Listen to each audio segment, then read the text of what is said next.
প্রথম ওয়ানডেতে আমরা নিউজিল্যান্ডের কাছে হেরে গেছি, দ্বিতীয় ওয়ানডেটা আসলে কেমন হতে যাচ্ছে বাংলাদেশের জন্য? এটা আসলে মরণপণ লড়াই করতে হবে স্বাগতিকদের, কারণ একবার হেরে গেলে তো সিরিজটা হেরে যাচ্ছে। এবং নিউজিল্যান্ডের এই দলটা আমরা জানি যে কতটা কমজোরি, এটা আসলে এই দলও ঠিক বলা যাবে না। কিউইদের অন্যতম একটা খর্বশক্তির দলকে এবার পাঠানো হয়েছে, যেহেতু তাদের অনেক ক্রিকেটার এখন আইপিএল এবং অন্যান্য ফ্র্যাঞ্চাইজি ক্রিকেটের ব্যস্ত।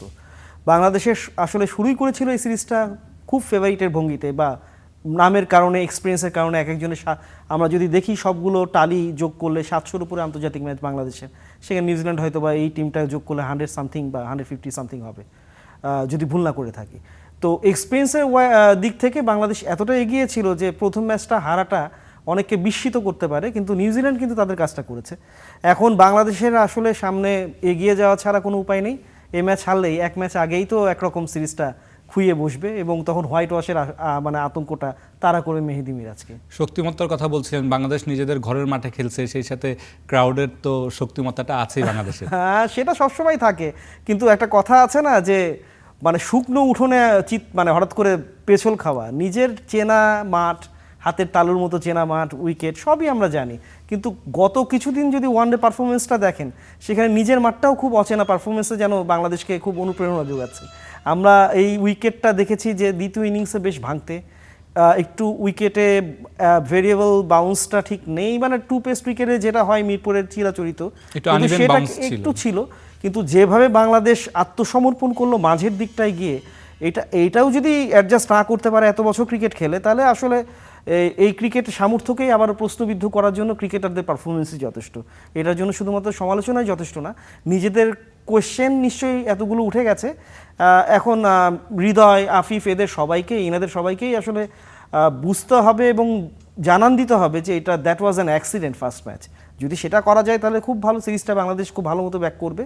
কিন্তু যে মানসিক দৈন্যতা নিয়ে তারা আসলে দ্বিতীয় ওয়ানডেটা শুরু করবে, আপনি জানেন ক্রিকেটটা তো শুধুমাত্র শারীরিক কসরত আর স্কিলের খেলাই না, মেন্টাল একটা স্ট্রেংথের ব্যাপার।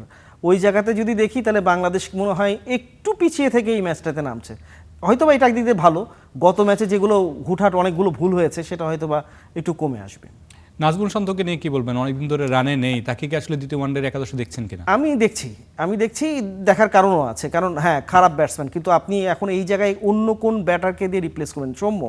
সৌম্য তো আসলে টিমে খেলবেন কি? আপনি জানেন যে সৌম্য ওপেনার হিসেবেই খেলে থাকেন, এবং এই সিরিজে যারা ওপেন করছেন বাংলাদেশের, সেখানে যদি কেউ ইনজুর্ড হন বা আফিফকে যদি একাদশে কোনো কারণে হঠাৎ করে মনে হয় যে 5-6 না খেলিয়ে, সৌম্য কিন্তু মিডল অর্ডারের ওই জায়গাটা আসলে গ্যাপটা পূরণ করতে পারেন। সেই হিসেবে সৌম্য খেলে মিডল অর্ডারে খেলবেন, এটা আমি আমার সিকোয়েন্স মিলালে আমি সেটাই দেখি। কিন্তু শান্তর জন্য এটা একটা বড় চ্যালেঞ্জ, যদি উনি খেলেই থাকেন বা খেলার সম্ভাবনাই প্রবল। আমি তো টিম ম্যানেজমেন্ট না, আমি বলতেই পারছি না যে এটা, বাট ওটা যদি হয় তাহলে শান্তর সামনে আসলে আখেরে তার নিজের যে সামর্থ্য, তার যে ব্যাট প্যাচটা আছে, এইটা কাটিয়ে ওঠার জন্য খুব ভালো সুযোগটা কিন্তু কালকেই। দল তার দিকে, রানের দিকে তাকিয়ে থাকবে, এমনি তীব্র চাপে আছে। উনি আসলে ক্যাপ্টেন, টেস্ট ক্যাপ্টেন, তার আগে ওয়ানডে ক্যাপ্টেন্সিটা তার গেছে একটু অবিবেচকের মতোই। তাকে ওই নেতৃত্ব থেকে সরিয়ে দেওয়ার পর থেকে একটু ছন্ন ছাড়া তাকে মনে হয়েছে। তো খুব খারাপ সময় আসলে ভালো ব্যাটাররা, যারা কোয়ালিটি ব্যাটার, তারা সবসময় ব্যাক করে। এখন শান্ত আমাদের এই লটের মধ্যে লিটনের পর সবচেয়ে কোয়ালিটি ইম্প্যাক্টফুল ব্যাটার। যদি আমরা সেটাই দেখি তাহলে হচ্ছে যে শান্তর একটা বড় সুযোগ নিজের পারফরমেন্সটাকে শোকেস করানোর। সেটা করতে গেলে অনেক সমালোচনার জবাবটাও দিয়ে দিবে। এখন দেখাই যাক, কারণ নিজের মাঠেই যেভাবে বাংলাদেশ খাবি খেলো গত ম্যাচে, আসলে কারো উপর ভরসা রাখতো এখন ভরসা একটু নড়বড়ে হয়ে যায়।